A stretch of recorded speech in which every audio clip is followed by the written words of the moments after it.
পরীর বিছানায় মানুষ কন্যা। চাঁদের আলোতে পৃথিবীতে উড়ে বেড়ানোর আনন্দটা সত্যি অন্যরকম। তবে আমারই কি পৃথিবীতে ঘুরতে এত ভালো লাগে? কই, আর কোনো পরী তো পৃথিবীতে ঘুরতে আসে না, আর আসবেই বা কি করে? পরিমাতা তো কাউকে পৃথিবীতে আসতে দেয় না। বুঝি না, পৃথিবীতে আসা নিয়ে পরিমাতার এত সমস্যা কিসের?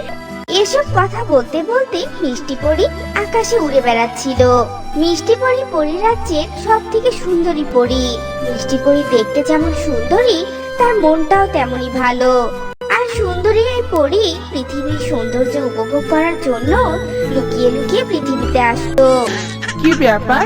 ওই ঘর থেকে বাচ্চার কান্নার আওয়াজ আসছে কেন? ওই ঘরে কি বাচ্চার মা নেই? দেখি তো গিয়ে। এরপর পরী নিচে নেমে আসে, আর নিবু নিবু আলো জ্বালা কুড়ে ঘরের মধ্যে ঢুকে পড়ে। আর ঘরে ঢুকতেই চাঁদের মতো সুন্দর ফুটফুটে একটা কন্যাকে দেখতে পায়। আর মিষ্টি পরী দ্রুত বাচ্চাটাকে কোলে তুলে নেয়। আহা, কি সুন্দর বাচ্চাটি! দেখলে চোখটা জুড়িয়ে যাচ্ছে। কিন্তু এই ঘরে একা কেন এই বাচ্চাটা? এই বাচ্চার মা কোথায়? আশেপাশে তো দেখতে পাচ্ছি না। তবে দৈব দৃষ্টি দিয়ে এর মাকে খুঁজতে হবে। এসব কথা বলে মিষ্টি পরী চোখ বন্ধ করে। আর তখনই সবটা মিষ্টি পরীর চোখে ভেসে ওঠে। ছি ছি ছি ছি, আমাদের গ্রামে এইরকম দুর্চরিত্র মহিলা আছে তা আমি জানতেই পারিনি। আমি তোর মতো দুর্চরিত্র মহিলা কিছুতেই এই গ্রামে থাকতে দিব না, কারণ এই অবিবদ্ধ সন্তানের জায়গা কিছুতেই এই গ্রামে হবে না। তোর স্বামী মারা যাওয়ার পরও তুই কিভাবে গর্ভবতী হলি? আপনি ভুল ভাবছেন মোড়ল মশাই।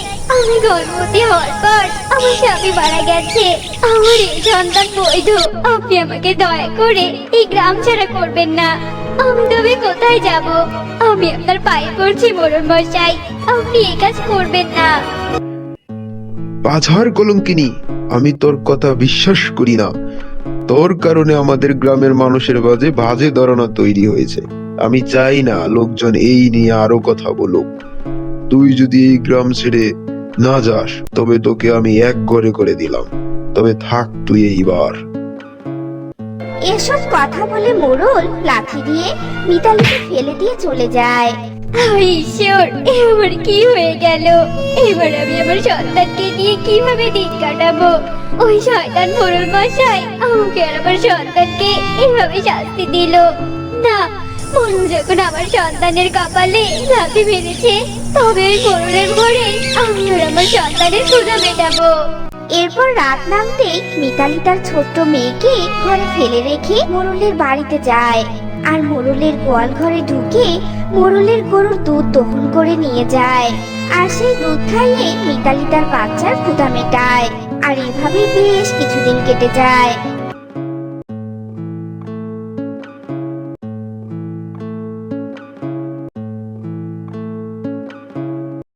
কি ব্যাপার রে আবিদ? তোর গিন্নিমা বললো আজকাল নাকি গরুর দুধ কম হচ্ছে। তা বলছি, গরুগুলাকে কি ঠিক করতে খেতে দিস না? বন্ধুরা, তোমরা যারা ভিডিওটি দেখছো, তোমাদের নাম কমেন্ট করো তাড়াতাড়ি, কারণ পরবর্তীতে তোমাদের নাম দিয়ে গল্প তৈরি করা হবে। না না বাবু, আমি তো ঠিক মতোই গরুকে খাওয়াচ্ছি, কিন্তু সকালবেলা দুধ দোয়াতে গেলেই দুধ কম হচ্ছে। আমার মনে হয় রাতে কেউ গরুর দুধ চুরি করে নিয়ে যায়। বলিস কি রে? গরুর দুধও আজকাল চুরি হয়? বলছি আবিদ, ব্যাপারটা তবে এইবার ভালোভাবে পর্যবেক্ষণ করতে হবে। এরপর মোড়ল হরিকে একটা বুদ্ধি শিখিয়ে দেয়। আর সেই অনুযায়ী হরি কাজ শুরু করে।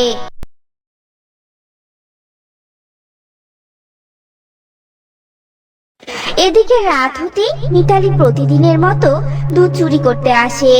আর তখনই হরি মিতালিকে ধরে ফেলে।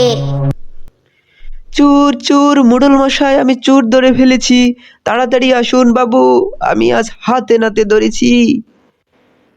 শয়তান দুর্চরিত্র মহিলা, আমি তোরে এক ঘরে করে দিয়েছি, আর তুই কিনা আমার ঘরেই চুরি করতে এসেছিস। তোকে আজ উচিত শিক্ষা দিয়ে ছাড়বো। এই আবিদ, নিয়ে আয় আমার চাবুকটা, নিয়ে আয়। বাবু বাবু, থামুন এইবার। একবারে মরে গেছে মনে হয়। এইবার কি হবে? কি আর হবে, এই কলঙ্কিনীকে রাতের অন্ধকারে মাটি চাপা দিয়ে আয়, তবেই সমস্যার সমাধান হবে। মোড়লের কথা মতো হরি মিতালিকে মাটি চাপা দেয়। আর এসব দেখে পরি অস্থির হয়ে চোখ মেলে। ছি ছি ছি ছি, এত সুন্দর পৃথিবীর মানুষ এত খারাপ, মানুষ যে এত হিংস্র হতে পারে তা তো আমি কখনো ভাবিনি। এজন্যই বুঝি পরিমাতা মানুষদের পৃথিবীকে পছন্দ করে না, আর আমি কখনো পৃথিবীতে আসবো না, আর এই কন্যাকেও এই পৃথিবীতে রাখবো না আমি। এরপর মিষ্টি পরি মানুষ কন্যাকে নিয়ে পরীর রাজ্যে চলে যায়। আর মিষ্টি পরীর কাছে মানুষ কন্যা ঋতু বড় হতে শুরু করে। মানুষ কন্যা ঋতুকে মিষ্টি পরি সবসময় তার ঘরের মধ্যে রাখতো, কিন্তু হঠাৎই একদিন এ কি মিষ্টি পরীর বিছানায় মানুষ কন্যা? আমার পরিরাজ্যে কি হচ্ছে এসব? মিষ্টি পরী, তুমি এই মানুষ কন্যাকে কোথায় পেয়েছো? আর তোমার ঘরে একটা মানুষ কন্যা বেড়ে উঠছে, অথচ সেটা আমরা জানতেই পারলাম না কেন, বলো তো? মাফ করবেন পরিমাতা, আপনি মানুষদের পছন্দ করেন না, তাই আপনাকে এই ব্যাপারে জানানোর সাহস করিনি আমি। কিন্তু পরিমাতা, আমি বাধ্য হয়ে এই মানুষ কন্যাকে পরিরাজ্যে নিয়ে এসেছি। আপনি ঠিকই বলেছিলেন পরিমাতা, পৃথিবীর মানুষেরা সত্যি অনেক নিষ্ঠুর। সত্যি মানুষরা কঠিনতম কাজ করতেও একবারও ভাবে না। আমি অভিজ্ঞতা ছাড়া কোনো কথা বলি না, কিন্তু তুমি একটা পরী হয়ে মানুষ কন্যাকে আনতে বাধ্য হয়েছো মানে? আমি তো তোমার কথা কিছুই বুঝতে পারছি না। এরপর মিষ্টি পরি সব কথা পরিমাতাকে খুলে বলে। আর এসব কথা শোনার পর পরিমাতা মানুষ কন্যাকে কিছুতেই মানতে পারছিল না। যাই হোক না কেন, আর তুমি যত এমন করুণ কাহিনী শোনাও না কেন, আমি কোনো মানুষ কন্যাকে আমার পরিরাজ্যে স্থান দিব না, বুঝতে পেরেছো? এতটা নিষ্ঠুর হবেন না পরিমাতা, আমি অনেক দিন ধরে এই বাচ্চাটাকে কোলে পিঠে করে বড় করেছি মাতা। এই মানুষ কন্যাকে বড় করতে গিয়েছে আমার মাঝে মাতৃত্ব জেগেছে। আমি আমার সন্তানকে কিছুতেই গোলছাড়া করতে পারবো না মাতা, আপনি একটু দয়া করুন। আর মাতা, আপনার তো মানুষকে নিয়ে সমস্যা, তবে এই কন্যাকে আমরা পরীতে পরিণত করতে পারি, তবে তো নিশ্চয়ই এই বাচ্চাকে পরিরাজ্যে ঠাঁই দিবেন। তবে দিন না মাতা, আমার কন্যাকে পরীতে পরিণত করে। এসব কথা বলে মিষ্টি পরি হাত জোর করে কান্না করতে থাকে। আর মিষ্টি পরির চোখের জলে বাধ্য হয়ে পরিমাতা ঋতুকে পরীতে পরিণত করে দেয়। তোমার কান্না আর মাতৃস্নেহ দেখে আমি আর নিজেকে পাথর বানিয়ে রাখতে পারলাম না, তোমার কন্যাকে পরী বানিয়ে দিলাম আমি। তবে এবার তুমি তোমার কন্যাকে পরীদের আদব কায়দা শেখানো শুরু করে দাও। এসব কথা বলে পরিমাতা চলে যায়। আর মিষ্টি পরি খুশি হয়ে ঋতুকে বুকে জড়িয়ে নেয়। তো বন্ধুরা, আমাদের আজকের এই গল্পটি তোমাদের কাছে কেমন লেগেছে তা কমেন্টে জানাতে ভুলো না কিন্তু।